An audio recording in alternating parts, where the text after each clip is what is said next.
Mas Eko, kalau tadi investasi kelihatannya akan sulit ya untuk kemudian dipakai sebagai pengungkit ekonomi di semester kedua. Bagaimana dengan kondisi ekspor impor, Mas Eko? Kita tahu bahwa Indonesia masih mengandalkan ekspor terutama bahan mentah ya, CPO, batu bara. Tapi kalau kita lihat juga Tiongkok itu juga mulai melambat permintaan akan yang kita ekspor selama ini. Apakah ekspor minus impor itu masih bisa diandalkan untuk mendorong ekonomi Indonesia di second half ini, Mas Eko? Ya, secara umum sebetulnya ekspor kita secara kinerja ini bisa dikatakan masih bisa bertahan lah begitu karena surplus neraca perdagangan itu Mas Leo itu sampai 50 bulan ya berturut-turut begitu. Jadi 4 tahun lebih begitu sudah Ya, surplus cuma memang semakin menipis ya. Nah, peluangnya sebetulnya masih ada begitu. Memang ini tergantung mitra dagang kita karena beberapa mitra dagang utama kita itu juga sedang ini ya berjuang melawan perlambatan ekonomi begitu katakanlah iya. tadi sudah disebut ya China yang salah satu Mm-mm. pasar ekspor terbesar kita ini juga PMI mereka ya jadi Purchasing Manager Index-nya itu juga kecenderungannya kontraksi begitu. Nah, ada Mm. harapan Amerika Serikat ya sebetulnya ya yang ekonominya cukup kuat ya walaupun dalam fase pemulihan tapi cukup kuat. Namun juga data terbaru ini juga agak ini ya agak berbeda begitu. Jadi belum Ya. begitu stabil ekonomi Amerika. Nah ini ya kita harus memilah dan memilih. Tapi ruang untuk akselerasi di ekspor juga agak susah ya. Tapi kalau sekedar bertahan sih masih oke menurut saya gitu. Kalau untuk government spending, komponen G di dalam pertumbuhan, apakah kita masih bisa berharap di second half ini akan masih bisa digenjot lagi atau tidak, Mas Eko? Ya, harapan saya mungkin di triwulan keempat ya. Biasanya triwulan keempat itu government spending meningkat. Ada dua alasan. Pertama Hmm. karena memang nanti di akhir akhir tahun ada hari besar keagamaan ya, ada Natal dan Oh kemudian iya, ada tahun baru. Biasanya tradisional ya. banyak yang apa healing gitu ya, pulang gitu ya, dan kemudian Belanja ya. jalan-jalan diperbaiki. Yang kedua, secara historical ya memang tipikal belanja APBN kita itu cenderung tertumbuh di triwulan 4 ya untuk realisasi yang ngejar realisasi itu biasanya juga di triwulan 4. Nah, ini harapannya Ngabisin nanti anggaran ya. meningkat lagi benar Hmm. mendorong stimulasi ekonomi begitu. Hmm.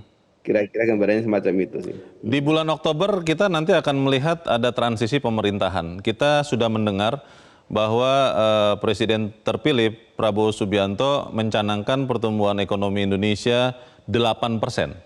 Dan kalau kita dengar kiri kanan itu sudah mulai ada ancang-ancang, ada usaha mencetak sawah yang lebih banyak, ada usaha untuk menarik investasi lebih banyak.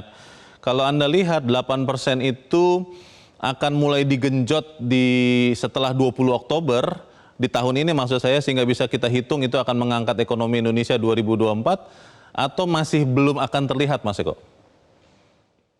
Ya, secara realistis sebetulnya angka 8% ini lebih angka motivatif gitu ya, memotivasi kita untuk tumbuh tinggi begitu sebagai Hmm. pemimpin baru nantinya ya.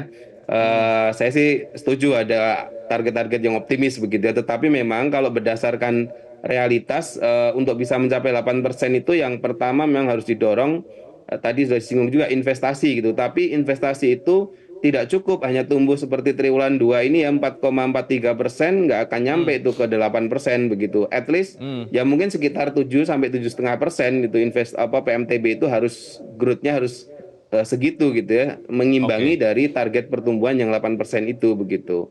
Nah, Hmm. ini tentu harus upaya-upayanya ekstra ya, tidak hanya business as usual. Pertama tentu aspek likuiditas kita gitu harus di top up gitu ya. Mau nggak mau ya kalau strateginya mengundang investor global ya melalui penanaman modal asing ya itu harus lebih Ya. digencarkan gitu. Yang Ya. kedua, walaupun sebetulnya kita punya kekuatan di domestik ya, sebetulnya menurut saya sih lebih bagus seperti rencana-rencana Pak Prabowo ya, bagaimana ekonomi Indonesia, ekonomi lokal itu bisa lebih meningkat begitu ya dengan Hmm. beberapa programnya beliau begitu. Jadi sebetulnya ini harus kombinasi, tapi ukuran gampangnya itu memang PMTB kita harus at least 7% lah begitu untuk bicara ke arah pertumbuhan ekonomi 8% begitu Mas Leo.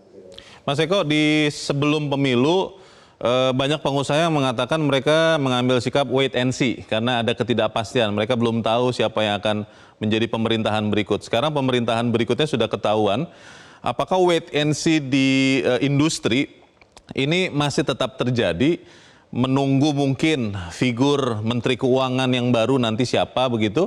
Atau memang sekarang sudah mulai bergulir lagi ekspansi khususnya di industri ini, Mas Eko? Ya, sebetulnya wait and see ini agak sedikit berkurang ketika sudah terbentuk katakanlah terpilih gitu ya Pak Prabowo, dan itu kelihatan dari realisasi investasi di BKPM kemarin ya.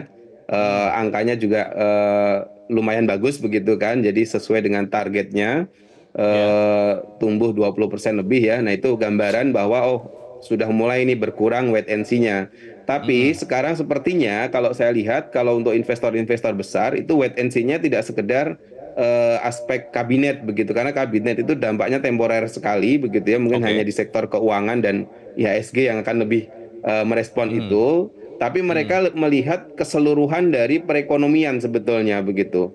Apakah punya kemampuan dan potensi untuk akseleratif atau tidak begitu ya. Dan yang kedua, ini juga penting adalah kebetulan ya nanti di akhir-akhir tahun juga ada pemilu Amerika Serikat begitu ya, dan beberapa negara lain yang itu juga pasti akan dipertimbangkan begitu siapa yang terpilih, karena itu akan mewarnai dari konteks kebijakan Amerika Serikat ya sebagai salah satu ekonomi terbesar di dunia untuk bisa ini ya, apakah akan lebih tertutup atau terbuka dan sebagainya begitu. Jadi gambaran itu kemudian mau nggak mau ya akan membuat kalau investor gede ya itu akan lebih wait and see lagi gitu, karena nunggu kan investor besar itu kan jaringan usahanya juga luas begitu ya. Baik. Dia nggak akan mikir hanya Indonesia, kira-kira begitu. Baik, kita akan lihat nanti sama-sama seperti apa, dan kita harap apa yang kita bicarakan ini juga menyumbangkan bagi pengambilan keputusan kebijakan ekonomi pemerintah.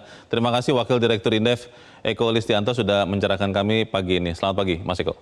Jelajahi cara baru mendapatkan informasi. Download Metro TV Extend sekarang.